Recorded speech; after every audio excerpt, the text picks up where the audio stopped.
পাদান্তাং বন্দে গুরু পরম্পরা বিশুদ্ধ জ্ঞানদেহায় ত্রিবে শ্রেয়প্রাপ্তি নিমিত্তায় নমস্যমার্থধারিণে আশাং বিহায় পরিহৃত্য পরস্য নিন্দাং পাপে রুতিঞ্চ সুনিবার্য মনঃসমাধৌ আধায় হৃৎকমলমত্তগতং পরেশং বারাণসী পুরপতিং ভজ বিশ্বনাথম। I am indeed very fortunate to be associated with this institution. My association with this institution is now quite for a long time. I am particularly happy to see this institution growing and particularly to be acquainted with a batch of very devoted and committed faculty.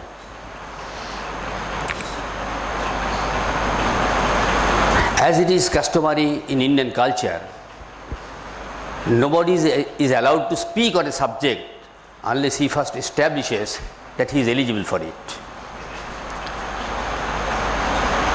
And this itself is a hurdle for me. So it is a common perception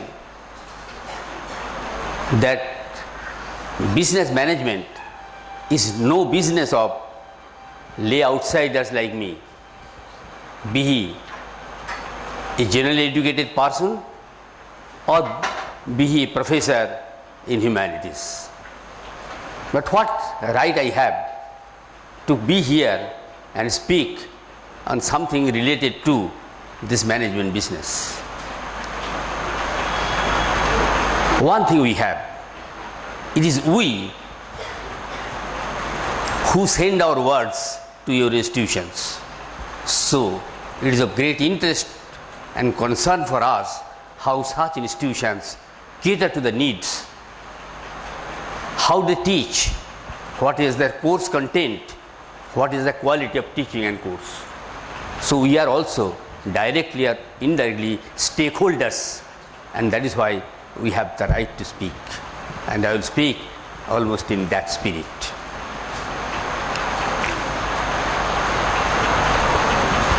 But one important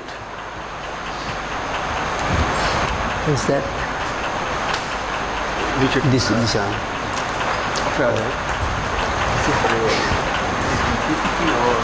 नहीं PTP नहीं.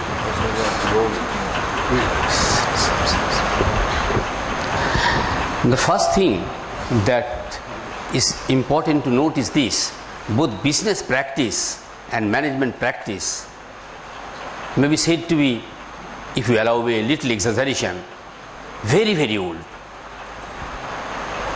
Whereas business management is a very new subject. So first thing to consider is why its necessity felt that there should emerge a special discipline called business management. There must have been felt some necessity. And there is a long, long history of the development of human civilization in the field of commerce and business to make it absolutely necessary. Is this way? Among these conditions, that one is the transformation of the agricultural society to industrial society. One factor. The other factor had been the transformation of the local society to global society. The third factor was that change over to individual inventor based technology to science based technology. The inventor based technology was there till the time of the introduction of steam engine. At that time, science as a body, collective knowledge, was not involved in technological business. It is from that time that it became so. And then lastly, there was rather almost eradication of private individual entrepreneurship gradually by MNCs and corporate houses. What change it took? That's on the one hand immense expansion. The way scope was immense, large, but on the other hand there are immense complexities and technicalities are involved.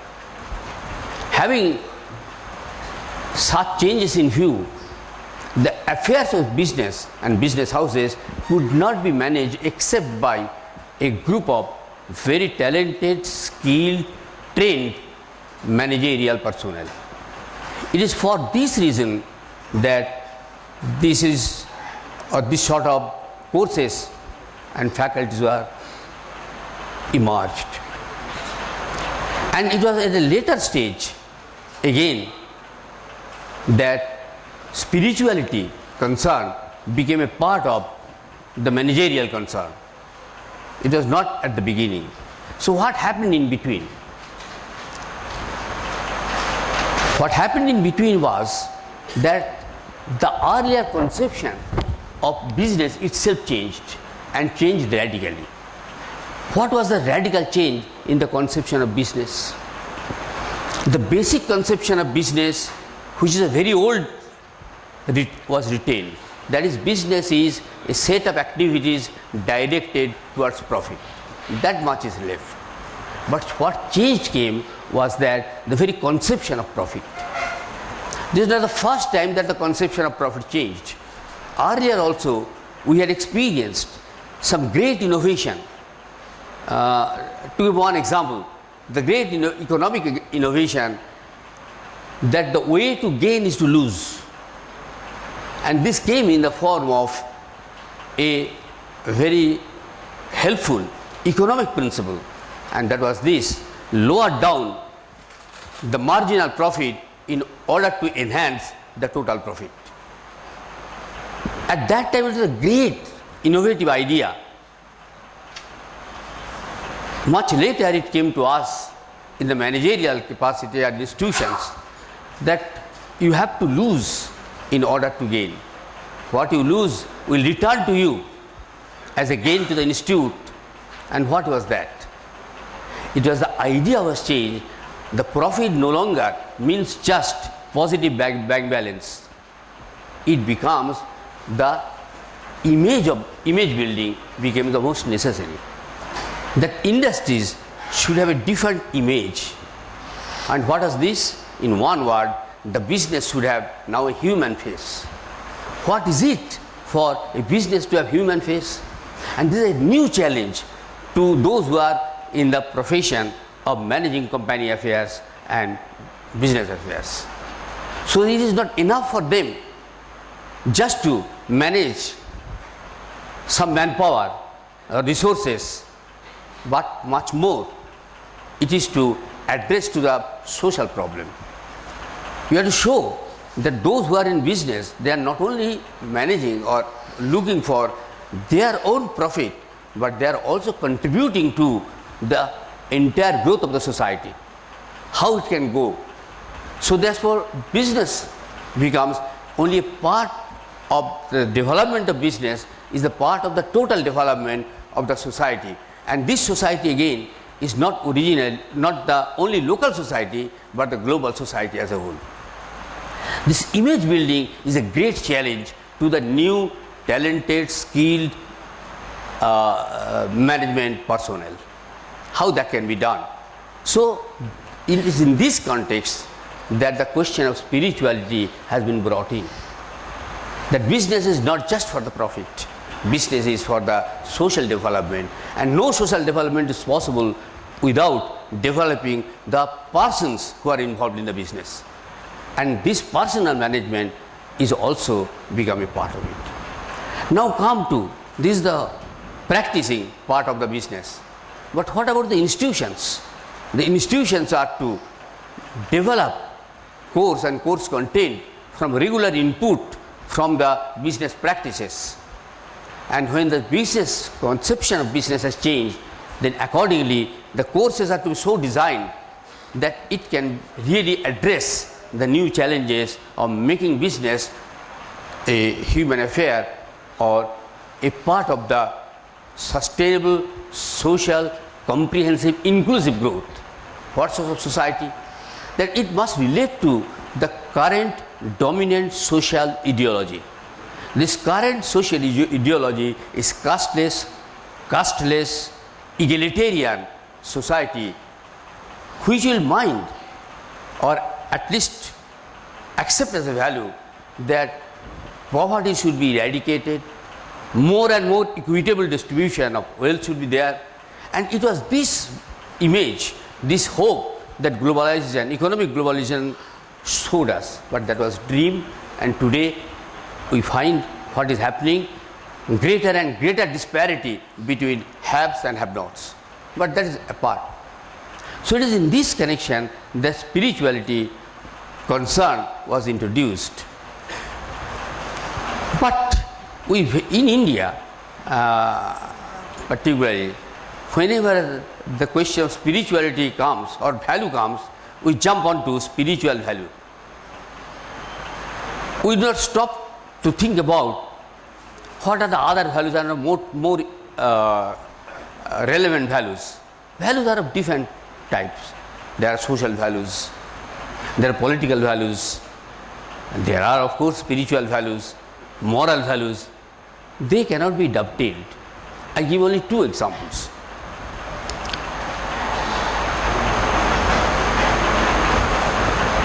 The social development is very much related to the Human Development Index. But till the other day, Human Development Index itself has changed. Earlier, Human Development Index was more or less calculated in terms of purchasing power of the individuals, of the society. But that is very old day idea. Now we think that this Human Development Index must include what is called CSL, Civic Scientific Literacy. And you must be knowing, you people are more acquainted with these things. OECD countries, they conducted a research, and the outcome is this, that unless that scientific temperament and respect for the contrary views are developed, this part of the civil social literacy. Some person writing on it, they said that in India particularly, these new discoveries, the new requirements are more or less ignored. I am to tell you the other story also. We go on speaking about spiritual values. Gandhi was a very spiritual man. But Gandhi had to say something which was more relevant, more directly relevant to business practices. We have never thought about it.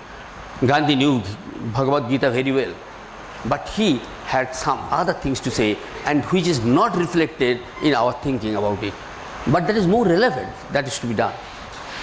And so far as the other spiritual values, the traditional spiritual values are concerned, which have been enunciated in the Gita, in the Upanishad, which are being referred to again and again, I would say that it is a very great thing that these new institutions are paying such attention to this, but the outcome to me is to be much greater. It should not be one way. That is, the management personnel, institutions, their course content should not simply utilize what spiritual knowledge and wisdom is there in our country, but our spiritual knowledge and culture should also get developed. That is, there should be two ways, but what we are contributing to the development of the spiritual culture. We celebrate Vivekananda, we celebrate Gandhi, but how much our society has gained from their teaching? Is it that today our society has less violence? No. Is it that our society has greater distribution of equality of opportunities? No. These are wider businesses. So my point is this, my request in this connection, at least about the Gita, I will tell one thing to you. How our Gita, or the teachings of the spiritual teachings, can benefit from such notice being taken by people who are not expected originally to take note of this spiritual culture. that is management sciences, everywhere this is very much appreciated. But our spiritual culture is not developing. The reason is this: we are not getting the feedback. What feedback should we get?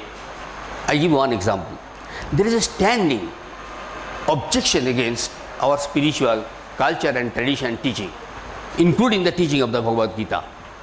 And these objections have been made by only foreigners, but our own countrymen.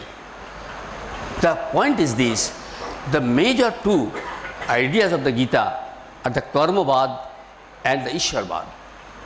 The objection is this: the Karmavad and Ishwarvad are very important factor for which that material development of India is being hampered.